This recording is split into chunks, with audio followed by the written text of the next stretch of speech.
You know, I can't put my finger on it, but something is very, very different.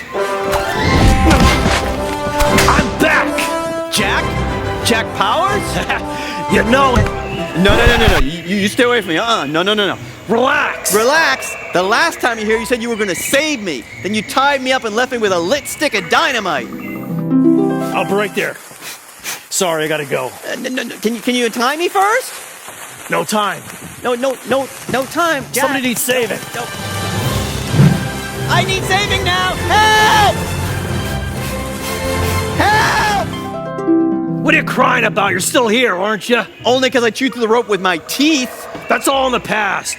Besides, I'm not here to save anybody. Well, then, why are you here? I'm here to look for a lost pyramid for my uncle. Lost pyramid? Here? Apparently the clubhouse is the key to finding the pyramid. I don't understand. Look, it's simple.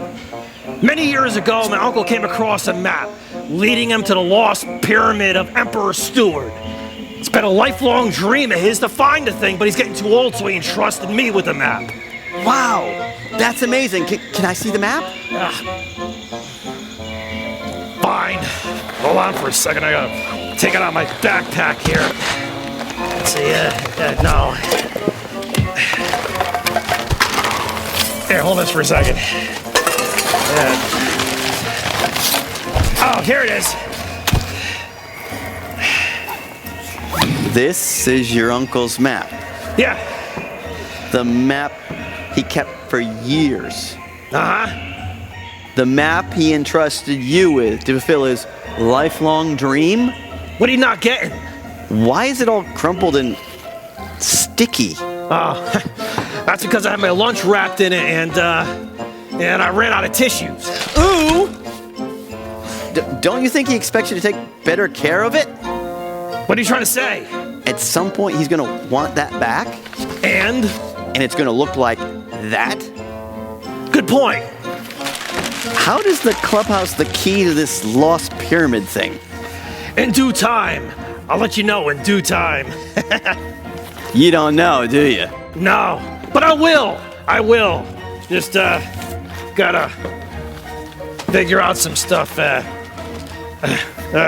Can you hurry up? Because I need the clubhouse back the way it was. Jack? Hey, welcome back to Vertical Kids Clubhouse, the only clubhouse where we can have fun learning about God and His Word. We are so excited you're with us today because we're starting a brand new series, and it's called Stewardship Pyramid. Stewardship Pyramid. Now, I know that word stewardship's kind of a word we don't use much anymore, and people don't always know what it means, but I was kind of trying to think about what I could do to tell you what that's like about. Oh, I forgot to tell you. Oh, I have some really cool news. Oh, my grandmother went away on a trip, and she gave me this to take care of. It's a figurine. It's made out of like ceramic, and it's very valuable, and it's just so much fun. And I guess I probably shouldn't be throwing that around, but it's really, really important. And she told me I had to take really good care of it. But you know what I was thinking? If it's really that important, and it's really that valuable, maybe, just maybe, I could sell this and take the money and go buy candy. After all, I love me some Hershey's Kisses and some Nestle's Crunch Bars and some Tootsie Pops. That would be great. You know what? I could take it and I could sell it and I could get money and I could buy candy. But would that be the right thing to do? Probably not. Why do you think that is? Why would that not be the right thing to do, boys and girls? Maybe, just maybe, because this figurine, as valuable as it is, isn't mine. And my grandma gave it to me to take care of it. So if I were to drop it and to break it and the head came off, would I be taking care of it? No. But I should take care of it because it's not mine, it's hers. It belongs to her. And that's kind of what stewardship's about. The big answer today, the thing we want you to get, the thing we want you to learn when we're done watching this teaching this morning is this.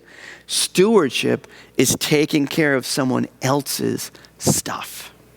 Stewardship is taking care of someone else's stuff. You see, God has given us everything in this world, all the money and all the stuff we have. He gave it to us, and he asks us to be good stewards or to take care of what he's given us. And we are good stewards. We take care of his stuff when we honor God and use it the way God wants us to do it. Because God has just allowed us to be down here and to borrow everything that we have while we're on the earth. Really, it doesn't belong to us. Like my grandmother's figurine here, it's really not mine, it's hers. Well, the money and the stuff you have, all the things that you say you own, they're really not yours. They're your mom's and dad's. Actually, not your mom's and dad's. Sorry, they're God's, okay? Your mom and dad may have gave them to you, but they're God's. And there's a story in the Bible, a really cool story that talks about this. It talks about this guy who was a landowner. He owned a whole bunch of stuff. And he had to go away on a trip. And he had 3 servants. And he said to the 3 servants, I'm going to give you guys something, and I need you to take care of it while I'm away. So he gave each of them a certain amount of talents. Now, I don't mean talents like playing basketball or throwing a football or playing the piano. I mean talents as in money. And a talent back then, when the story was written, was about like 1 bag of silver. That's a lot of money right there. So to the first guy, he gave 5 bags of silver. To the next guy, he gave 2 bags of silver. And to the last guy, he gave 1 bag of silver. And he said, he gave them different amounts of money because he's the owner. And he can do with it whatever he wants, right? This is his. He decides what happens. So he gave each one a different amount. And he asked them to take what he had given them and to make more, to double it up, to get as much as he could so that while he's away, his money was still working and he was getting more and more stuff. And that's okay and right because he's the owner and these people work for him. They're supposed to help him make more money. Makes sense, right? Well, the guy that was given the 5 talents, he made 5 more. So he had now had 10 talents. The guy that was given 2 bags of silver, he made more. And now he had 4 bags of silver or 4 talents. But the last guy who was given the 1 bag of silver, the 1 talent, he took his silver and he dug a hole and he buried it in the ground and he hid it there. And so when the owner came back, he looked at the first guy and said, so hey, what'd you do? He said, well, you gave me 5 and I gave you back 5 more. The owner said, ding, ding, ding, good job. Went to the second guy and said, hey, what'd you do? He said, well, you gave me 2 and I made 2 more, so I'm giving you back 4. He said, ding, ding, ding, ding, good job. But the last guy, he said, I knew you were a hard and an angry man. Not the truth, by the way. And so I took the 1 bag you gave me and I took care of it and I hid it. Here's your 1 bag back. I buried it in the ground to make sure it was safe.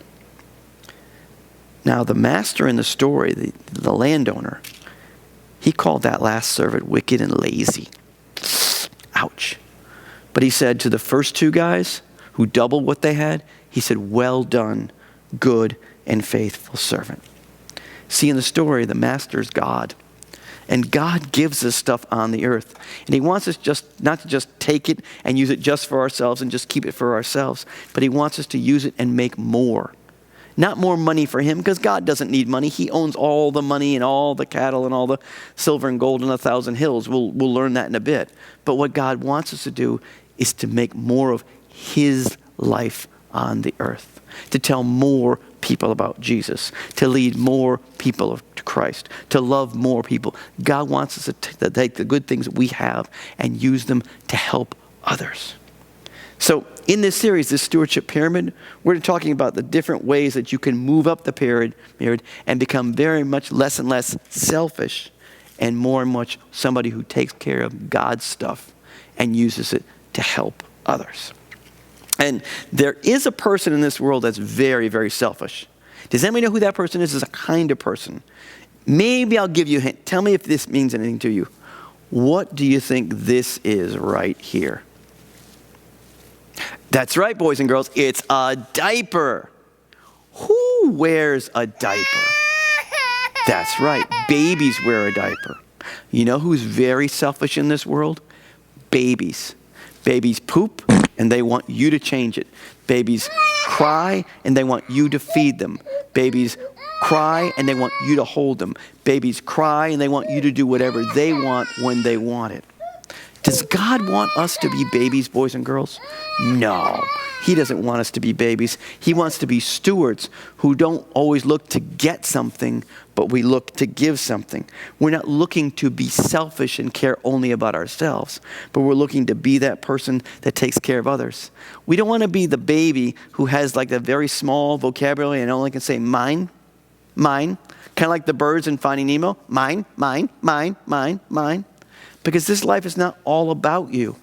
God put you here, and God gave you all kinds of amazing things to make your life great.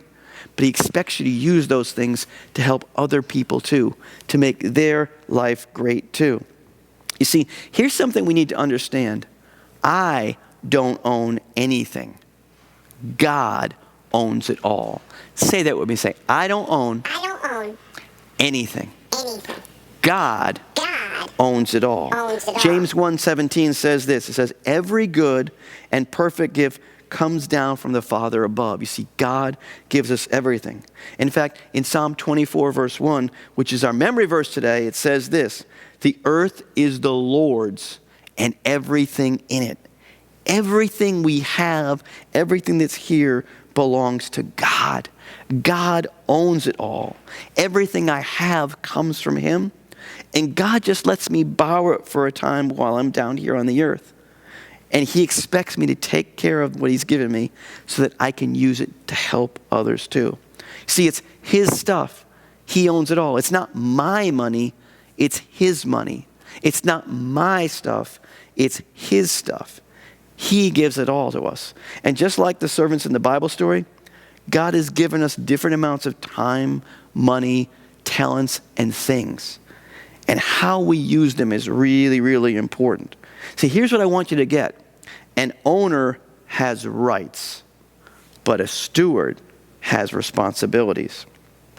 Too many people think that they own their stuff. They own their money. They own their possessions. And they can do with it whatever they want, whenever they want. But we have to understand this. On this earth, we're not the owners. God is. God has given us stuff to steward it, to be responsible with it, to take care of what he's given us, and to use it in the best way possible. And that includes our time, our talents, and our treasures. You see, God's given you a certain amount of time, a certain amount of talent, a certain amount of money, and if you waste it and you're selfish with it and you don't use it to help other people, you're not being a good steward. But if you realize that you have a responsibility to use your time, your talents, and your treasures the best possible way, then guess what? You're going to help others to know Jesus, and you'll be a good steward of what God has given you. And what does the Bible say happens to good stewards? Well, remember what the master said to those two guys that did the right thing? He said, well done, good and faithful servant. You've been faithful with the little things. I'm going to make you a ruler over many things. Enter into the joy of your Lord. So here's the thing you need to know. If I'm faithful, I will be blessed. If I do what God asked me to do and I use what I have to help other people, God will bless me more and more and more. Because God says if he can get it through you, he'll get it to you. If God knows that the things he gives you, you'll use to help other people, God will give you more. That's why he said to those guys, well done, good and faithful servants, meaning I can trust you. I gave you this and you came back with that. So I can trust you with that. And that's what we want to be, right? We want to be people that God can trust. We want to be people that are good stewards. So I want you to remember, our big answer is this. Stewardship is taking care of someone else's stuff. So this week, I want you to go out and look for all the ways you can use the stuff you have to help others, because it really doesn't belong to you. It's only borrowed. God's the owner. You have the responsibility to take care of it. So as we always say around here, stay safe. Be well. We love you very much, but Jesus, he loves you most of all. See you again next time.